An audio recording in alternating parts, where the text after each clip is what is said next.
Hello, everybody, and welcome to another episode of OK. And I am really excited for today's episode because this conversation is not a conversation that I've ever had publicly. I usually do not ever mix my family and my career and media, but I feel like if I'm going to have this podcast and I'm going to start to share what my life looks like, I have to be honest. Today, we have an incredible guest. She is a mother wound coach, an author, and a podcaster. I'm so excited to have her on the show today. I have Jennifer Arnise. How are you, Jennifer? I'm awesome. How are you, Leah? Listen, Jennifer, I've already got my little tissue ready to try to catch up and make Okay. sure I don't mess up my makeup. But I'm really excited to talk to you because I found you on social media after one of your clips went very viral about how we should show up when it comes to our mothers and seeking validation. We're definitely going to get into that, but I'm really excited to have you here. I'm honestly a little scared. Don't be A little scared. I'm scared. gonna hold your hand through it. I'm gonna hold your hand. And I believe it. I believe I've been listening to your podcast. I'm not gonna lie, I have struggled to listen to your podcast.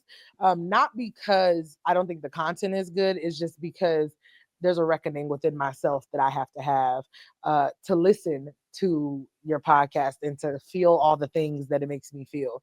So I want to start with, a few years ago on Mother's Day. Mother's Day can be a very triggering holiday for me. And I posted on Instagram a picture of my mom and I said, me and my mom don't have the traditional mother daughter relationship that most people have when they're posting their mother on Mother's Day. But I want to make this post for the people out there who this day makes you feel uncomfortable, or this day makes you sad, or this day makes you feel uncomfortable. And the feedback that I received under the post was overwhelming. So that day taught me that this conversation needed to be had. And so here we are. Here we are. Yes, I think this is the most important conversation the Black community can have. The most Mm, important. yeah. I it's such a interesting conversation. And you see, like I think you can even see, people know me, I'm an interviewer, but this is I'm gonna have to go there. So when I talk about this podcast and kind of showing my life the last 2 years, um, I had a reckoning last year. My mom was diagnosed with breast cancer. And just to give a little background, my mom and I have had kind of a contentious relationship. I think there was a point when I was like a really young child where we got along, and then there was just a point where we didn't. And it's always been very, very, very um, negative, if I'm being honest. And we've had a lot of issues over the years. But maybe about 3 years ago, my grandfather, her dad, died. And my grandfather was somebody that I cherished a lot. He was almost like a father figure to a lot of the women in our family. And my grandfather and my mom had a bit of a contentious relationship, but we were in the hospital and my grandpa was on his deathbed, and he turned to me, and I was a little surprised, honestly, because I felt like in that hospital visit, I knew like these were some of the last conversations I was going to have with him. And he turned to me and he said, "Leah, you have to forgive her." And that was like very, it almost took me back because I knew my grandfather to almost have his own issues with her. But when he asked me to do that, I knew that he felt like before he left, that was something he wanted me to do. And so from that moment on, I did feel a pressure. And not even a pressure like I need to do this for someone else, but I felt like I wanted to try to honor him, right? And so from that point on, I really tried to create a better relationship with my mom and I. And we kind of started working toward it, but it's a lot of years of trauma behind that, right? And so we went into therapy. And I think when we started to go to therapy, I started to realize that my mom was doing the best that she could, right? And you talk about this on your podcast about sometimes, even though our parents can try their best, it still might not have been good enough for what we needed. And so all these years, I'm trying to kind of reckon with that, right?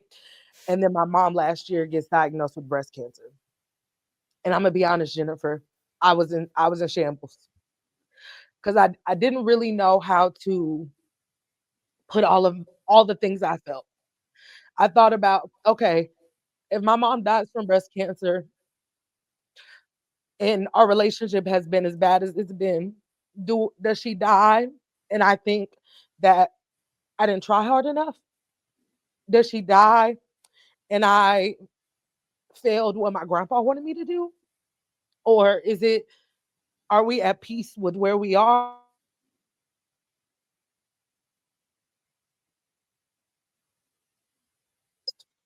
And I couldn't really get my feelings in order.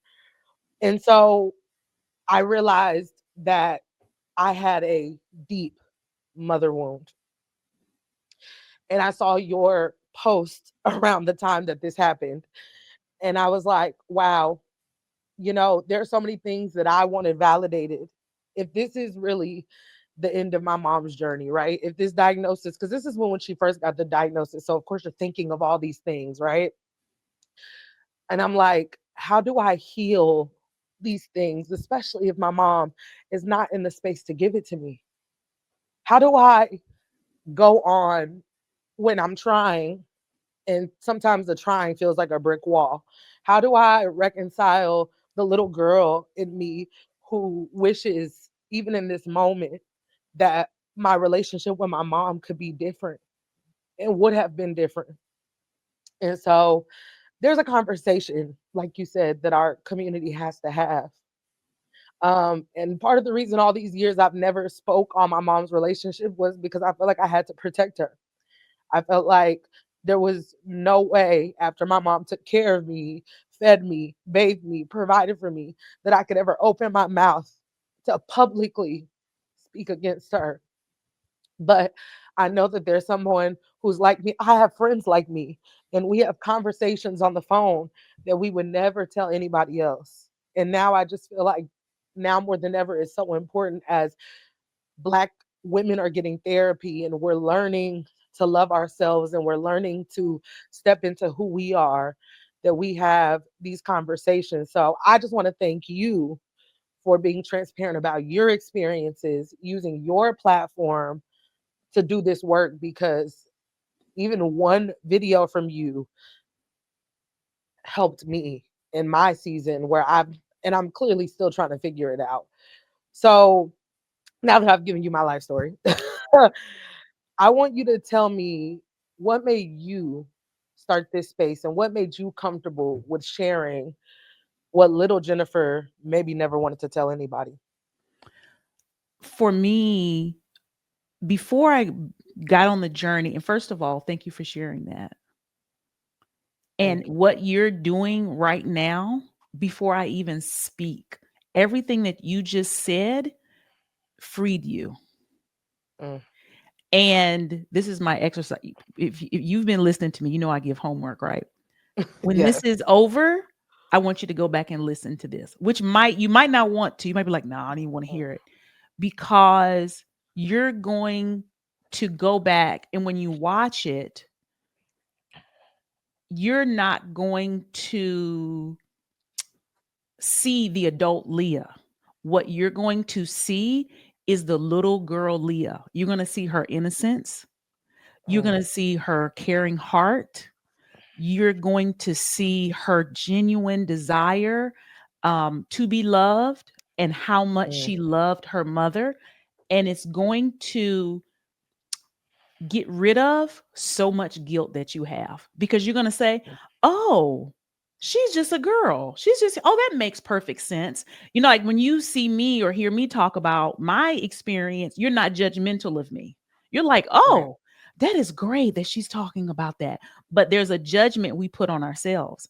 So, as a person who's been doing personal growth and development work for over 20 years, and who also is someone who uses video in their work, when you go back and watch this, it's going to relieve you. So Mm, if you don't do anything else, it's going to already change you, because what we're carrying as a community, and this is going to go into the answer, around the mother wound and around so many things, is shame. Mm, We're carrying so much shame, and we don't know that it's shame because it's been culturally threaded through our lifestyle and through our childhood, yeah. right? Because shame comes from this feeling we get when someone is disappointed in us. And anytime our parents aren't there for us in a way we need, we think it's our fault and we think, oh, I've disappointed them. This must be my fault. And so it creates shame in us, right? And I learned this before I understood the mother wound, but I understood it through the context of being sexually assaulted when I was 17 years old, and that was my first emotional struggle, was getting through that, and I spoke Mhm. about that openly at 40. Now, it happened when I was 17. I didn't speak about it till I was 40. And it Wow. freed me. And I was like, oh, so shame is what had me in the chokehold. And the only thing that gets rid of shame is sharing. And I Mm, said, I got something else that's been nagging at me since I was 4, 5 years old. And it won't go away. And I've done everything to get rid of it. And my mother and I had a conversation. And that was the last conversation we had. And in that conversation, and it was on its way to becoming an argument, but she hung up on me because she said I was being disrespectful when I was disagreeing with mm, her. And I was like, oh, every aspect of my life has been shaped by my relationship with her. yeah. And when I looked at the state of my life, internally and externally, I was like, oh, you got to get this together. And that's when I went back to, oh, the only way you can get this together is to share it. That's the only way. Because I thought, as you know, for 20 years, oh, me being raped was my fault and that it never Mm, would have happened to anyone else. At 17, I was like, oh, that never would happen. And I'm also exaggerating the whole thing. It wasn't as bad as I yeah. thought. And then when I spoke about it, I was like, oh, you're not the only one. Oh, and then people were like, I wish I would have known because I would have been there for you. Like people who were my friends that never knew. And I was like, well, maybe there is support for me. I have decided Yeah. no one will be there for me. I decided that because my mother wasn't there for me. I thought emotionally, no one else would be there for me. And I had to challenge that. And that's when I started talking about the mother wound because I was like, what if I'm not the only one? Because I really need to know if I'm crazy or not. Right. Mm, And when it started, it just unleashed this whole like whirlwind and community of women who are like, we are silently in the same boat with you. And we're all sinking because no one is sharing. And yeah. I didn't want anyone to go through that. I didn't want anyone to go through the hell that I had gone through. I didn't want anybody to feel that loneliness. I didn't want anybody to feel that shame. I didn't want that confusion, that frustration, that rage that you had to hold in. I did not want anybody to go through that because I knew what it felt like. And so I was like, we're going to talk about it. And that's just what we've been doing ever since. Yeah, absolutely. I think that you kind of mentioned in the podcast that in the Black community, mothers are revered, right? So I have found myself in conversations with friends. I have a really good friend, and her mom is her best friend, right? Her mom is her rock. And I realized how uncomfortable it made people when I talked about my mother in a negative way. Um, her father was incarcerated, right? And so when I would talk about my relationship with my dad, she could get with that, right? Yeah, girl, forget him. I get it. I get it. Yeah, yeah, yeah. And then I was like, oh, but wait, my mama ain't a cakewalk either. And she'd be like, oh, you and your mom aren't close. Oh, your mom's not your best friend.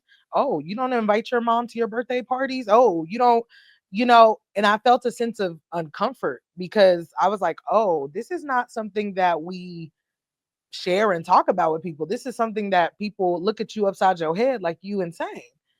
when you say something about your mom. And that was where I was like, ooh, this is a very rough space to kind of express yourself in our community, because for a lot of households, Ma Dukes was the one holding it down. My mom was, the beacon of light in every household. She did it when no one else would.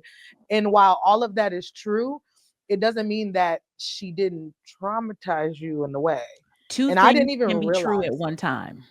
Correct, correct. And I had to learn that in therapy, because I'm gonna be honest. When I first started going to therapy, I thought everything was my daddy issues. My daddy wasn't there. That's why I like boys the way I like boys. And the longer I went to therapy, the more I realized it was really the stuff my mom did to me in our actual home than it was my dad's lack of presence, which I won't, take him off the hook either. He, his lack of presence affected me as well. But a negative presence is also a negative presence as well. And when I started going to therapy, I started to realize, like, oh, okay.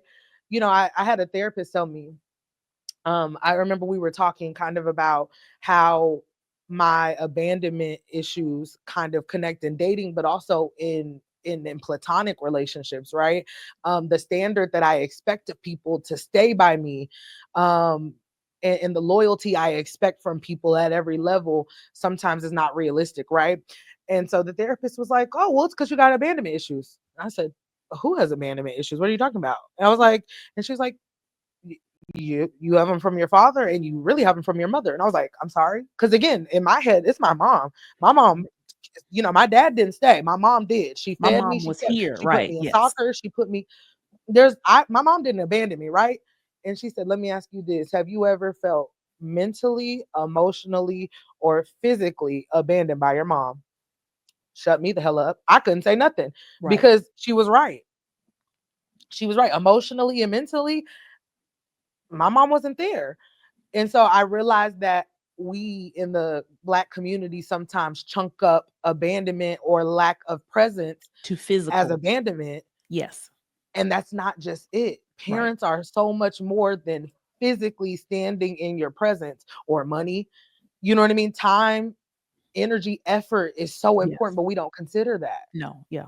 Black parenting, traditional Black parenting is first and foremost a physical objective, right? Hmm.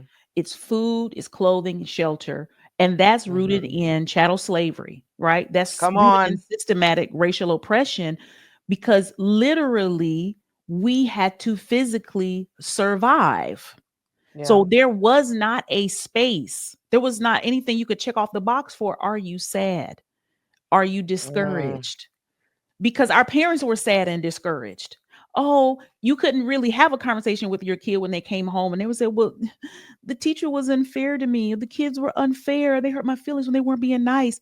When your parents are out in real life battling segregation, battling mm, discrimination, themselves being treated unfairly and things of that nature, right? So it's like they couldn't give that because no one listened to them. So this trauma was passed down. And traditional Black parenting, I want to say traditional Black parenting is so rooted in that physical aspect. And it's also rooted in we owe our parents for bringing us into this world, right? Which is also rooted in chattel slavery and oppression, hmm. because it's like, oh, you did me a favor by having me. And Yep. that's what we're taught. And now we got to bring the Black church into it because Uh honor and oh. obey Uh your oh. parents till the day you die. And it's like, Yeah. oh, they sacrificed for us, so we have to repay them. So imagine being Slavery. someone who feels indebted. That means you owe everything and you can ask for nothing. And it's a Mm. debt that a lot of people are happily, I could never repay it. I don't want a debt I can't repay. Come on. I don't want that. And that is not the nature of healthy parenting and a healthy relationship, because Yeah. how we interact with our mother teaches us how we interact with others. The mother wound is a relational wound. Abandonment and rejection and shame are all relational. Emotional and mental trauma is relational. And so if we come into a situation with our mother where it's like she's not there for us, of course we swing to the whole other end of the spectrum, and it's like, you better be there for me. You better show up for me, especially when we have learned to show up for others. When we've been the responsible Mhm. daughter, Mm. that firstborn oldest girl, baby, Only girl. only Hmm. girl. I'm the only girl. Like there is an expectation, and we think, oh, if I'm good to her, she'll be good to me. Hmm. So everything we do in our relationships as we grow up is really not the adult version of us. It's the little girl version of us trying to get the mother's love and approval. Yeah, yeah, And that's why absolutely. the And it's cycle just so, keeps going. no, you're absolutely right. It's so intertwined. And, when I was at Howard University, I learned about the fact that even, how Black parents will be like, we'll be at a school setting and the teacher will be like, well, Leah is a great communicator and she does, well, I wish she would do that at home. I wish she would do her homework. I wish she, that is a product of slavery, Yeah. period, point blank. Yeah. Black parents were trying to make their child less attractive to a slave master. Now you Right. don't Yes. want him because he don't he Absolutely. do this, he Yes. don't do that. Like all of this is so ingrained in It's slavery. That's all why when ingrained. Also, people if you applaud someone, you will make them lazy or you will spoil them and then they will be no good. So if you talk don't about give them that. something to strive for, which is the whip, then how Uh-oh. can you make them be better? Versus, Mm, oh, why don't we, tap into what their dreams and their passions are and encourage them and they take inspired action versus she just gonna be a lazy old thing anyway if I don't stay on her. yeah. That's all slavery. And it Mm, is deeply infused in how we parent. And that's what makes a Black mother wound differently because culturally it's reinforced. mm, All around us, it's reinforced that to be hard on your kids, especially women on their daughters, that's going to make her strong. mm. White women don't seek to make their daughter strong. Asian women don't seek to make their daughters strong. Latina women don't seek to make their daughters strong. Oh, that's good. So why do we have to be strong? It's like, oh, because of all the stuff that's happening in the world. And there's a way to teach your child resilience versus strength. Those are two different Mm, things. And if you have a difficult time in life, the traumas that we suffer because we are Black and because we are women can turn into resilience when we're supported by those we love. When we go through those difficult things and we're not supported, then it turns to trauma, and strength becomes the armor around trauma. It doesn't become a benefit, it becomes a crown of thorns. mm. Oh, Jennifer, you spitting today. Come on, give us a word. Do you know one of the things that I discovered in therapy that has helped me in my career, but is also unfortunate because it is a trait based on my trauma? I didn't realize that being a perfectionist stemmed from trying to get that validation. The validation piece, that's what really stuck out to me in that clip on your social media, because when I was a child, my mother never said good job. She never said I was proud. She never said, Leah, you're doing good, you know. And so I spent my whole life tap dancing and going, do you see me, mommy? Do you see me? Did you see it? Like, watch me do this. I spent so much of my childhood just wanting to hear, you did all right. You did okay. You did something other than you could do better. You know what I mean? And when I got older, I realized that like that stemmed from my mom just never saying, Leah, you did a good, Leah, I'm proud. You've honored me. You've done well. I got to a point where it was like, okay, if she won't acknowledge me, I'll get everybody else to acknowledge me, right? Because then maybe if someone else says it to her, then she'll be like, okay, I get it, right? So then this turns into a perfection complex, right? Everything that I do, it has to be excellent. Okay. If I'm in choir, I'm being the best singer. I'm bringing home the solos. I'm bringing home the awards. When I'm playing soccer, I'm getting the scholarships offers and I'm doing this and I'm doing that. Everything that I did, I felt like I had to be overzealous because I just wanted to hear my mom say, you did well, daughter. You did okay. And I remember going to college and graduating from Howard. And when I was a kid, my mom used to always say, "You don't need a boyfriend, you need a degree. Don't get a boyfriend until you get a degree," right? And so when I got the degree, I turned to her and I said, "Okay, I got the degree. Do I get the boyfriend now?" And she goes, "Well, now make so much money you can buy one."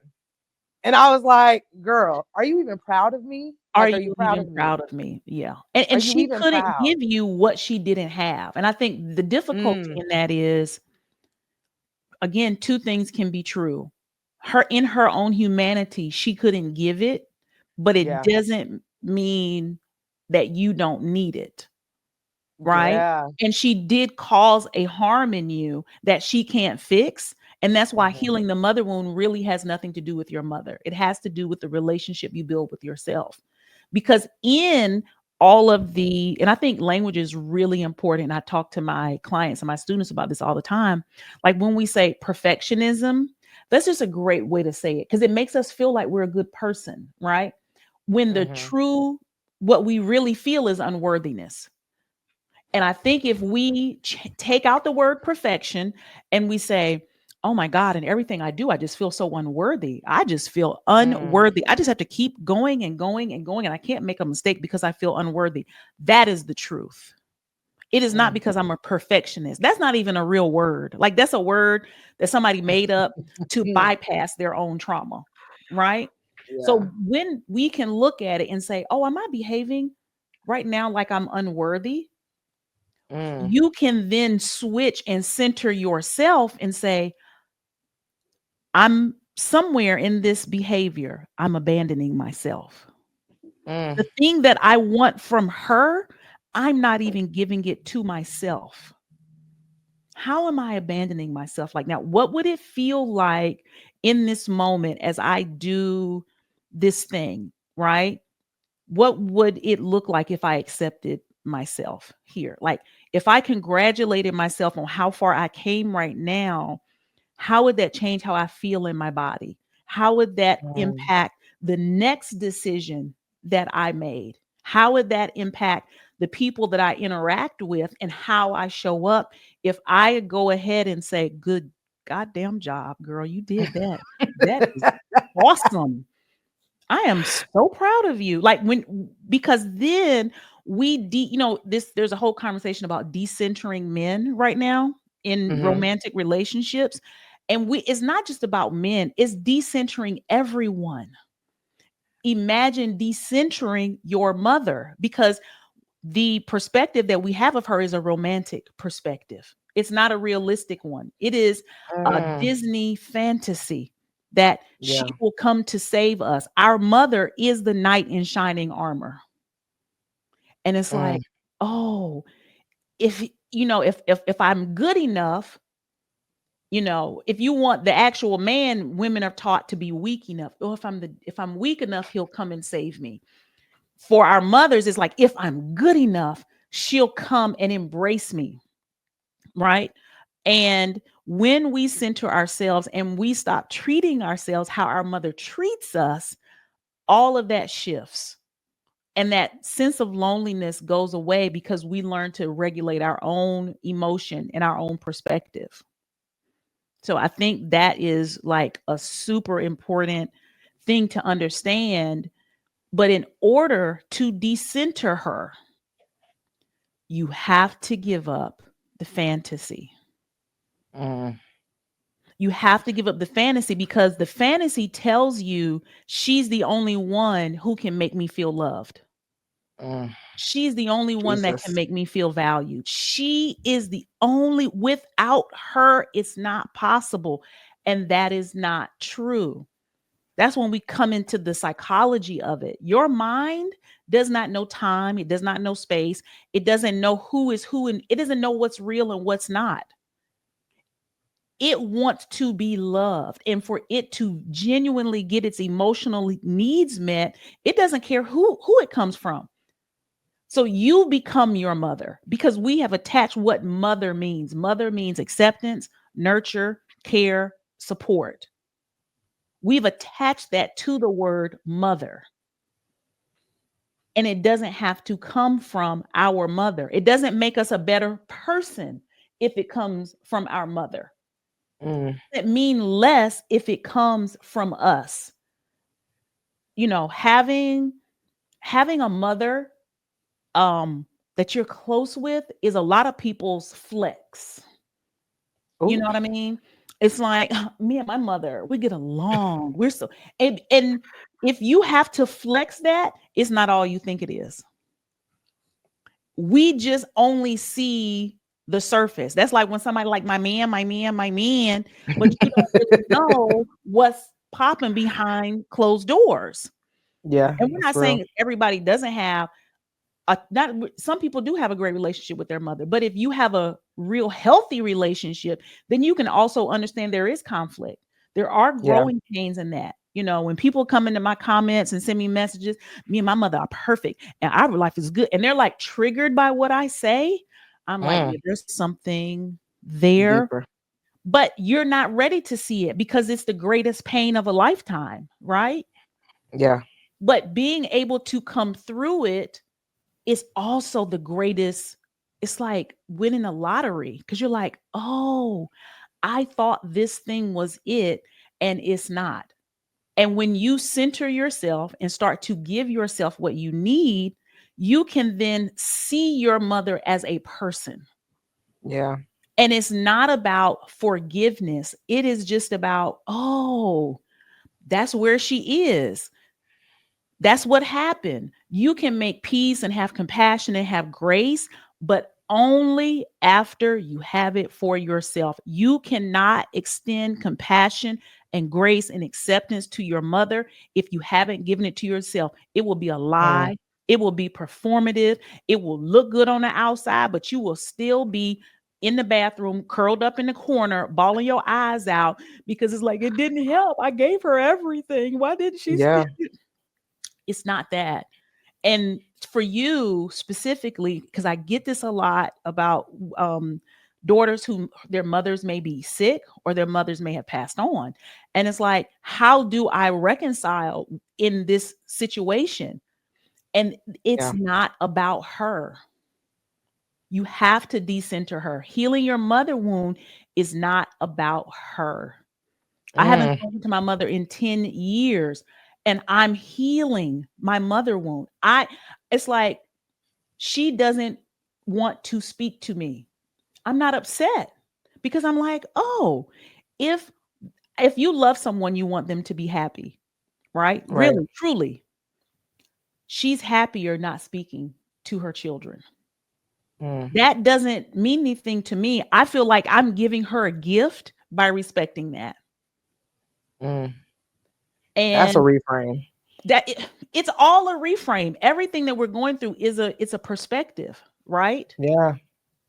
And everybody has to, I always say that everybody's got to row their own boat. And everyone is at their own level of evolution. Your mother this is I always use this as an example. Your mother might be a pager.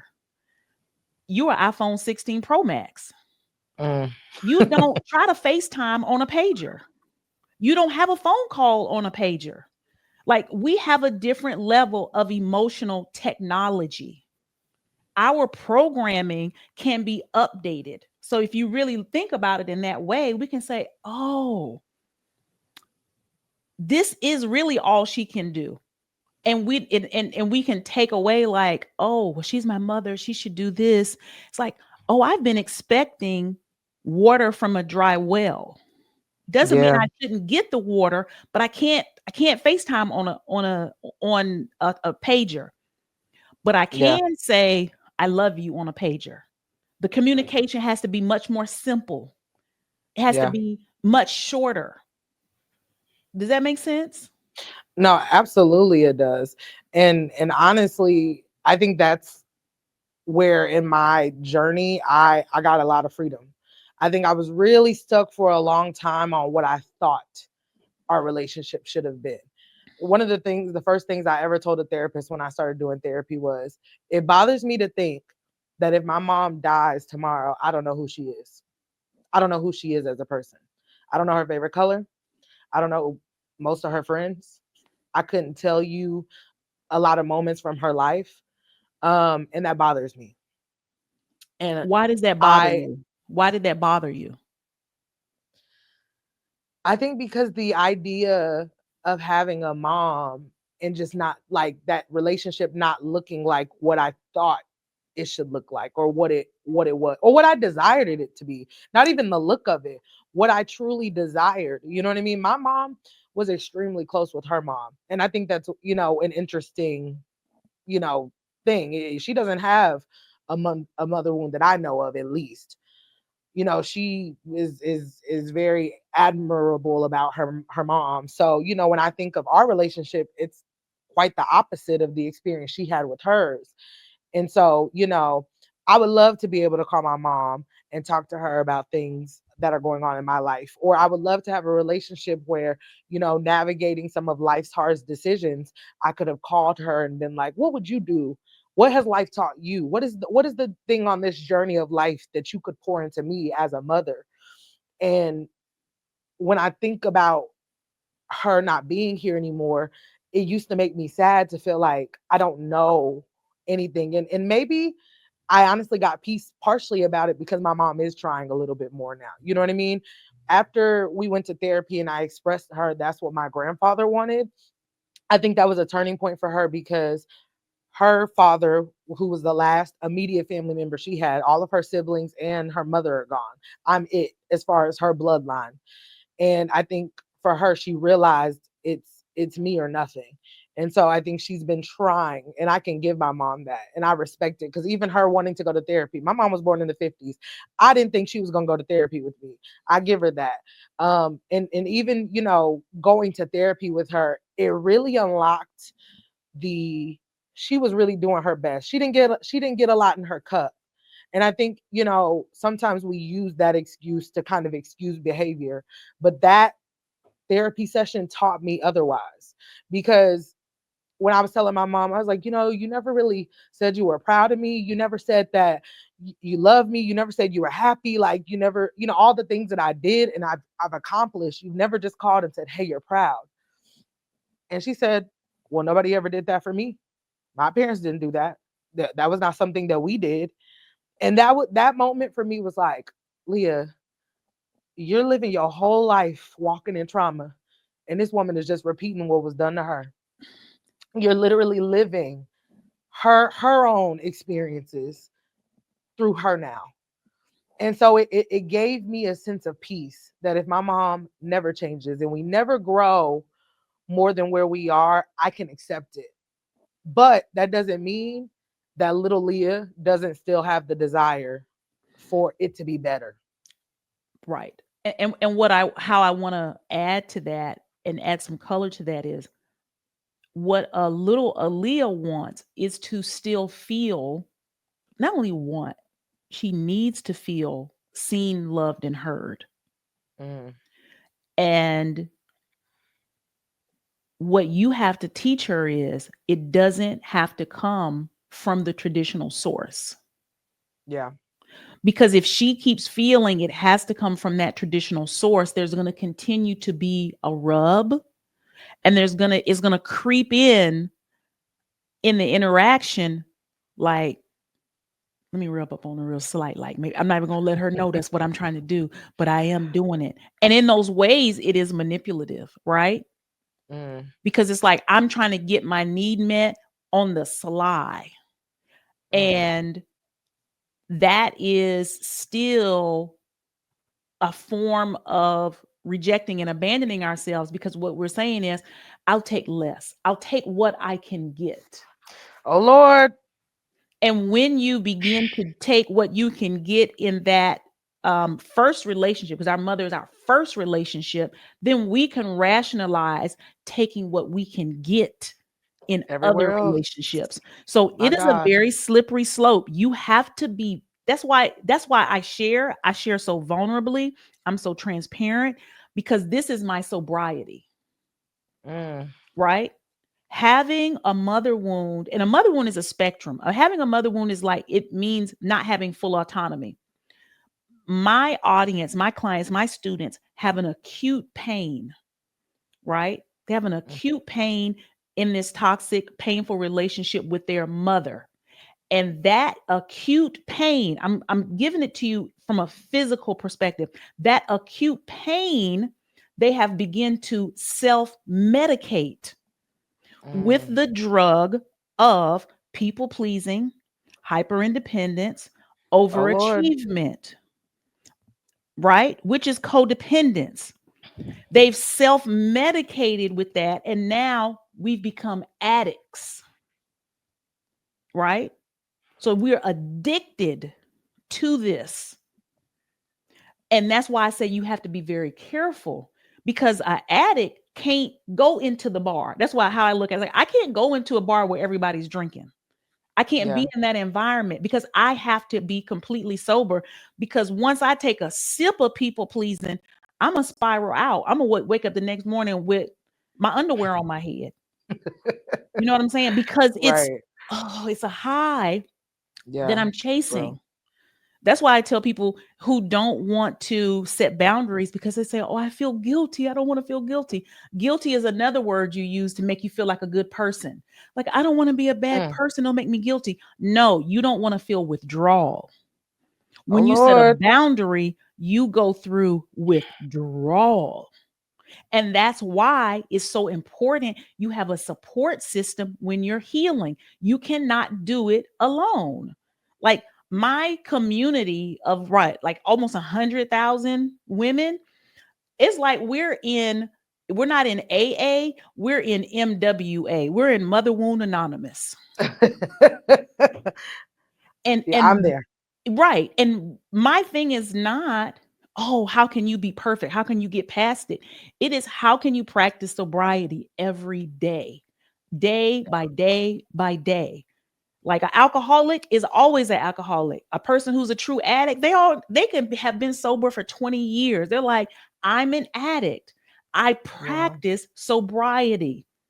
So what I'm trying to get Black women to do is practice emotional sobriety. Mm. And when you do that and you follow the principles of that, your life changes, because you're no longer looking outside of you, and you're able to take accountability. You're able to be responsible. And when you can take accountability for your own life and be responsible, and you gain autonomy, you now look at everybody else and you're like, you know what? They have the ability to be responsible for their life too. They may not know how, but they have it. I now know it's not my job. And you don't even have the time anymore because you are so focused on staying emotionally sober. Yeah. And in the beginning, which in the beginning could be a couple years, depending on your level, it Yeah. takes everything you have. But that's why it's not about the mother. It's Mm. about the relationship you have with yourself. And although that reconciliation is an internal reconciliation, it is not about the relationship with her. Mm. Who, Jennifer? You driving down my street? You in my garage, and you might as well walk in my house because you're I'm stressing cooking me at the out. But kitchen right now. I'm at the kitchen. you're I'm at the cooking, stove sister. right now. Okay. Listen, I'm getting my tail burnt the hell up. I'm over here because you talk about my life. Something that I wanted to talk to you about particularly. You have your own set of mother wounds, and then you became a mother. I think one of my big reasons that I'm reluctant about children is because, after all this therapy, after all this self actualization, bro, you're going to screw up your kids no matter what. But then when you have rough relationships with your parents, you think about, like, my God, I don't want to bleed onto my children, the next generation. I think one of my thoughts going to therapy was like, bro, I can't screw my kids up, and I got to be a better parent than the ones that I got at times. So talk to me about the reckoning you had having a child after having, deep wounds with your mother. For me, I always knew I was torn because in one way, I knew I wanted to parent differently. But in Yeah. another way, I had had my mother on this pedestal. She was a good Mm, mom. I'm gonna do everything she does. But right. as I would try to live both of those truths together, they would always clash. And I was like, oh, you're going to have to choose between the two. And you healing a relational wound has to be healed in relationship with another. So some of the healing is not going to happen until you have kids. It's not going to happen until you're in the situation. And that's why it's important to be continually doing your own reparenting work, because the way you reparent yourself will deeply influence how you parent. Instead of like, oh, how can I be a good parent to my child? The focus has to be, how can I reparent myself? Because then you will Mm, naturally have a different level of interaction with your child.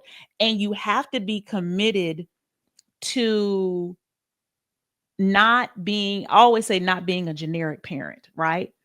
yeah. And creating something that is unique for you and that child, right? People always talk about um kids are generalized, right? Oh, the terrible twos. Oh, when they 2 years old, Mhm. they're gonna be wow, they're gonna do all this. That's marketing and that's propaganda. My child didn't go through the terrible twos. He didn't, I mean, he just didn't. He was the same person as he grew to. You know what I'm I like saying? it. And I was like, oh, okay. Then they say, oh, when your child is a teenager, they're gonna be wow, they're gonna do this. That's when they don't want to be around their mom and this and that.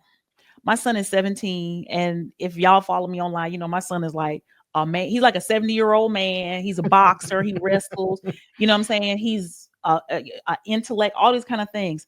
He will we will sit in the car and we have a conversation. He'll reach over and hold my hand while we're Mm, talking, and it's because the healing work I've done is on my own humanity. I'm a person.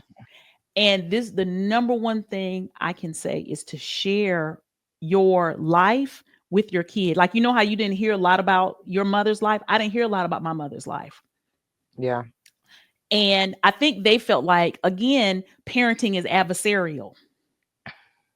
If you Yeah. can take the adversarialness out of the parenting, of course you're going to make mistakes. My kid knows I make mistakes, but what I'm committed to is repair. Mm, Forever, how long it takes, it don't even matter, right? Because I have yeah. those first 7 years, I fucked up. What? Still to this day, I'm like, I'm so sorry. But it's not in Mhm. the talking, it's in the walking. But I Yeah. only can do it in a way through my own sobriety, right? That's the Yeah. only, your kids do not want perfection. Your kids want truth. Mm, They want the truth. But you yeah. can't give your child the truth if you have shame.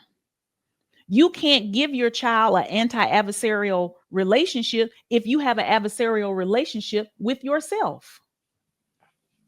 And so many parents want their kids to do what they say, but your kids do what they see. Oh, talk about it. Come So on. I don't want my child to see me as perfect. I want my child to see me as human, Yeah. because he's going to make a lot of mistakes. I don't want to prepare him for perfection. I want to prepare him for how he repairs within himself when he Mm, disappoints himself, when he falls short, when shit seems like it's hitting the fan and he yeah. doesn't abandon himself. I don't want it to be I'm not raising him to have a good relationship with me. I'm raising him to have a good relationship with himself.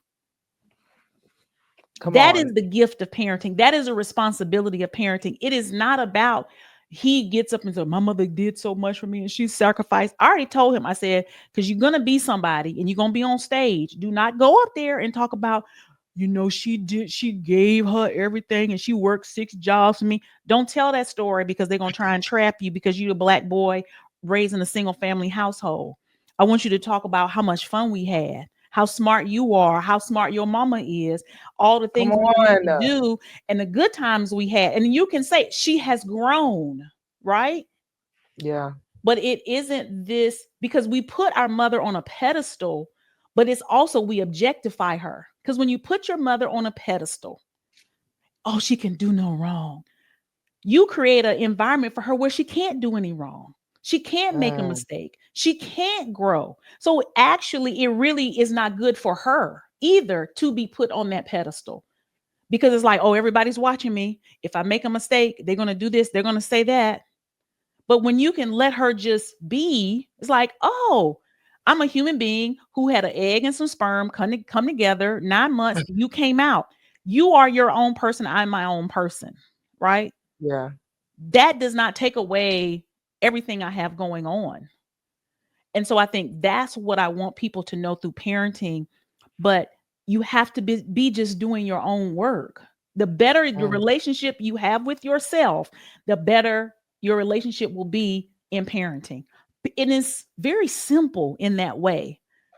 And also, I would like to say, people learn how to do so many things. Like, you, let's say you want to be in media, you go to college, you study for 4 years, right? When somebody want to mm. learn, whenever, I used to want to be a makeup artist in my own mind, I'm gonna go on YouTube, I'm gonna binge how to beat my face, how Right. to contour. Like, we are studying, we are learning, we are looking at people who get it right. I want to be able to lay, okay, how do I lay the lace, how do I melt the lace, okay, hold on, what I gotta go get, you Right. know what I'm saying? But we don't want to do that with parenting. Yeah. We don't want to take the time to learn the skill of parenting, because for us, parenting is cultural. It's how we Yep. claim, I am a Black woman, I'm a Black mama, I'm a Black parent, these are Black kids. And it's a part of our identity, how we parent. But we don't Mm. realize that that identity is rooted in chattel slavery and systematic racial oppression. Come And on, talk that's why I about it. say traditional Black parenting is rooted in the Black church, which is rooted in slavery and systematic racial oppression. And we have to be willing to disappoint the status quo and say, what works? Not what looks good, but what Come. works. I read a lot of books about parenting, right? I studied. It wasn't like, oh, just it's a skill set. If you want to learn to drive, you gotta, get behind the wheel, take it like. But for some reason, when it comes to relationships, and parenting is a relationship. So if you Hmm. take away the word parenting, it's a relationship. We don't Yes. study relationships outside of what we see on social media and YouTube. Nobody wanted to talk about relationships before Kevin Samuels. Now, all of a sudden, we have relationship experts that don't know about relationships. And when we Mm. look at relationships, what we really mean are romantic relationships. We don't say, oh, I want to have healthier relations. I want to have a healthy relationship. They're not talking about a relationship with their kids or their family or with Yep. themselves. It's all Oh, external. And that's a misuse of the language. And it bypasses how you get there. And you get there by having a healthy relationship with yourself. so That's where it starts, that's where it ends. And then educate yourself on the thing you want to be good at. I feel like that was a little bit of a rant, but I'm sorry. No, you listen. Listen, mouth closed. You eating me up today. It's very rare that people can get me to shut the hell up. But sister, let me drink some you're water. doing it. Okay, listen. I know we are running short on time, but if there's somebody listening to this podcast and they're like, you know what, I didn't even know I had a mother wound. I didn't even know that this is something that I really needed to work on. Can you give 3 steps to start the journey to healing your mother wound? Well, what I would say first is one, acknowledge and accept that you're Mm. not making it up. It's not your Oh Lord. imagination. You're not exaggerating, and it's not your fault. Like, really acknowledging that and accepting that. Second thing is understanding, and this is the hardest part. It is not about your mother. Do not send me no message talking about, well, me and my mom, this and that. It is about the relationship with yourself. It's Mm. about reparenting yourself and reclaiming your autonomy. That is where you start. And then lastly, cut yourself some slack. Anywhere, because let's remove the word, how do I heal my mother wound? And it is, how do I heal the relationship I have with myself? Because a mother wound is a broken relationship with yourself. So it's like, how do I heal the Mm, relationship with myself? Cut yourself some fucking slack. mm, Any part of the day where you can be kinder to yourself, do that. Become aware of the language you use when you're talking to yourself in your head, mm. and learn to, even if you don't have anything nice to say, if you're like, oh, I can't believe you did that shit. Why would you do that? You so stupid. You did that dumb shit again. Learn how to apologize to yourself, because we want everybody to apologize to us for everything Wow. they've ever done to us. Apologize to yourself. And you're going to have a million ways to do it every day. And then when you apologize to yourself, I'm sorry, I shouldn't have said that. And then come back and be like, I know it's okay, it's hard. We're learning how to do something new. Learn how to Mm. have that tender dialogue with yourself. That's what healing is, right? If you think about being with a man, you want him to talk to you nice. Come on. You want him to apologize when he does something wrong and then fix it. Do that with yourself.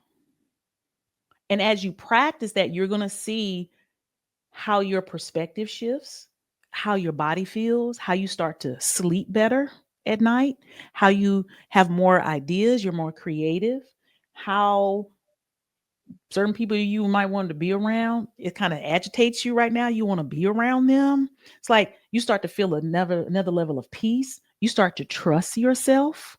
You start to become more decisive. You start Mhm, believing in yourself, all from that, what you said you want your mother to say to you. You did a good job. Start saying, oh, that mm. was good. You make your bed in the morning, you be like, oh, you did good. That bed looks good, girl. You did good. I took a shower. That was a good shower. You did good. You went up and you picked your own clothes out today. That was good. I promise you, it's life changing. Mm. Sorry. It's all good. Listen, you got me gagged today. I can't even say much else. You have been an amazing guest, Jennifer. Thank you so much again for the work that you do. Thank you so much for your vulnerability and for helping so many Black women heal.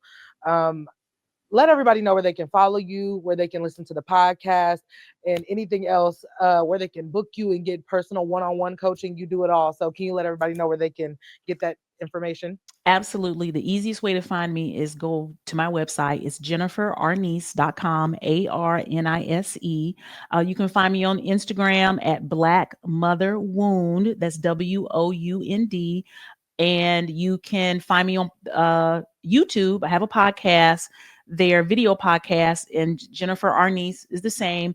And I have a group course that's coming up in a few weeks. I offer one-on-one coaching. So all the information is there. And my podcast is called The Black Mother Wound.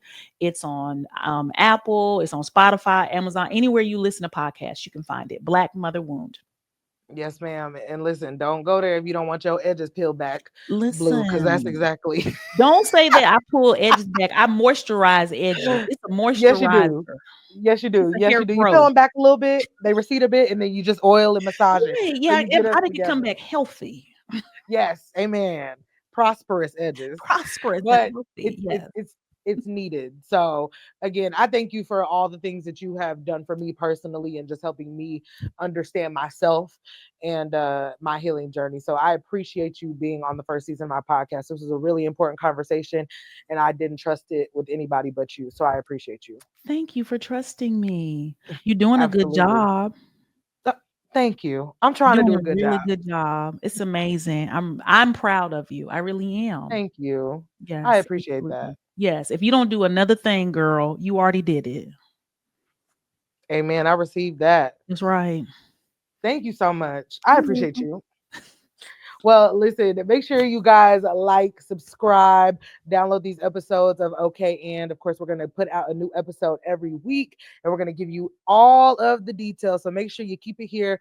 Go ahead, again, like, subscribe, comment, tell everybody, share the podcast, and we will see you on the next episode of Okay. And